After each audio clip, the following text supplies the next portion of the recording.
Può la furia dell'uomo cancellare completamente la sua storia? Forse nel caso di San Donà di Piave sì. O almeno è questa la sensazione guardando questa città con occhi diversi da chi la attraversa per arrivare al mare, percorrendo quei luoghi per molti secoli acquitrini e laguna. Qui la furia dell'uomo è stata la Grande Guerra, che poco meno di un secolo fa arrivò con la disfatta di Caporetto. Il bersagliere che accoglie il visitatore prima dello storico ponte di ferro sul Piave ricorda la disperata resistenza italiana, fatta più di volontà dei soldati che di arguzia militare dei generali. Di là, sulla sponda sinistra del fiume, gli imperiali sfogarono la loro fame e la loro rabbia su case e popolazioni, difese solo dal parroco Don Luigi Saretta, che ebbe il coraggio di rimanere sotto le bombe italiane per salvare i suoi italiani.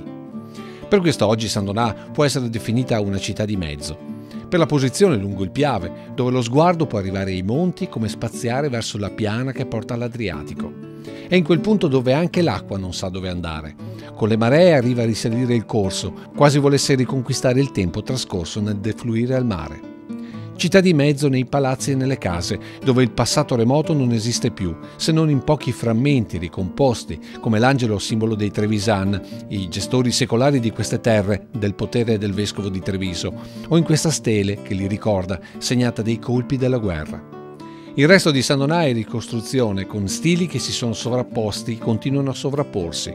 Così questa via potrebbe appartenere a una città tedesca, mentre questo scorcio richiama i cottage inglesi. Sta qui forse la particolarità di San Donà, questo suo senso cosmopolita che si riflette anche nell'oratorio dei Salesiani, i primi a tornare dopo la Grande Guerra per ricostruire partendo dai giovani. Oggi al Don Bosco imparano oltre 340 ragazzi di 15 nazionalità e fedi diverse, segno di un futuro di convivenza possibile nella terra cancellata dall'odio e dalle diversità della guerra.